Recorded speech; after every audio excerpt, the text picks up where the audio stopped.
चलिए अब बात करेंगे मध्य प्रदेश में पंचायत चुनाव की घोषणा के बाद बुधवार को नगरीय निकाय चुनाव की तारीखों का ऐलान हो चुका है। चुनाव 2 चरणों में होंगे, यानी पहला चरण 6 जुलाई और दूसरा चरण 13 जुलाई को होगा। पहले चरण के नतीजे 17 जुलाई और दूसरे चरण के नतीजे 18 जुलाई को घोषित किए जाएंगे।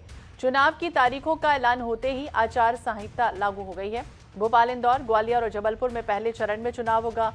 राज्य निर्वाचन आयुक्त बीपी सिंह ने बुधवार को प्रेस कॉन्फ्रेंस में जानकारी दी है। उन्होंने ये कहा है कि कुल 347 निकायों में चुनाव होंगे, यानी पहले चरण में 133 और दूसरे चरण में 214 निकायों पर वोटिंग होगी। प्रदेश में 19,977 मतदान केंद्र बनाए गए हैं। मतदान के लिए 87,937 कर्मचारियों की ड्यूटी लगाई गई है। चुनाव ईवीएम के जरिए कराए जाएंगे। मतदान का समय सुबह 7 बजे से लेकर शाम 5 बजे तक होगा। अलीराजपुर, मंडला, डिंडोरी में नहीं होंगे चुनाव। इन जिलों में निकायों का कार्यकाल पूरा नहीं हुआ है। तो निकाय चुनाव का शंखनाद हो चुका। 18 जून नाम निर्देशन, वहीं 22 जून तक नाम वापसी की तारीख जो है वो रखी गई है। पहले चरण का मतदान 6 जुलाई को होगा, दूसरे चरण का मतदान 13 जुलाई को होगा।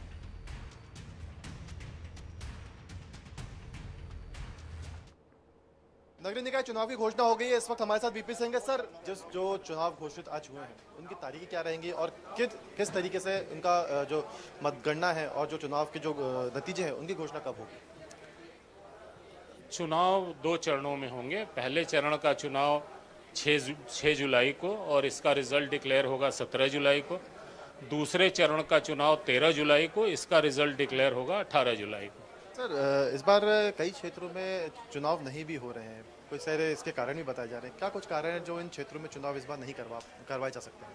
केवल 3 जिले ऐसे हैं जहां पर चुनाव हम नहीं करवा पा रहे हैं क्योंकि उनके अभी कार्यकाल ही पूरे नहीं हुए हैं। तो कार्यकाल पूरा होने से पहले जब एक आध महीना बचता है तब तो हम करा लेते हैं, लेकिन उससे अधिक समय बचा होने पर चुनाव नहीं करा सकते।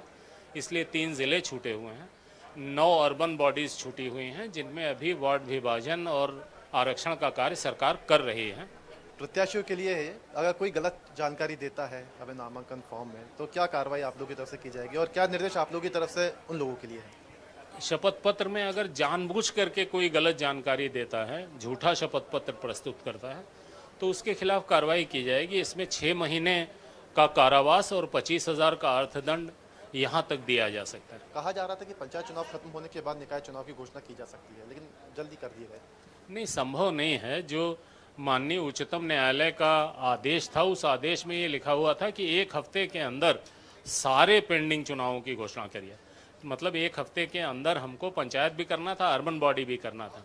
हम चूंकि आचरण संहिता लंबित न हो ज़्यादा लंबी, इसलिए हमने कोशिश ये किया कि शुरुआत में ही पंचायत अनाउंस कर दिया और अंतिम दिन, जो आज लास्ट डे है सुप्रीम कोर्ट के द्वारा दी गई समय सीमा का, अंतिम दिन अर्बन बॉडी का डिक्लेयर किया, ताकि 5-6 दिन पंचायत के लिए वहाँ मिल गए। तो 30 तारीख से वो नॉमिनेशन ले रहे हैं, तो 30, 31, 3 दिन के नॉमिनेशन वो ले चुके हैं। तो कहा जा सकता है कि निकाय चुनाव की भी घोषणा हो गई है। इससे पहले पंचायत चुनावों की घोषणा हुई थी और अब निकाय चुनाव की घोषणा चुनाव आयोग ने कर दी है। और अब 18 तारीख यानी 18 जुलाई को निकाय चुनाव के आखिरी परिणाम आएंगे और जिसका इंतजार था, जिन तारीखों का इंतजार था, वो आज चुनाव आयोग ने घोषित कर दी है। भोपाल से INS 24 न्यूज़ के लिए कैमरामैन हरिवर्धन चौबे के साथ गौरव गुप्ता।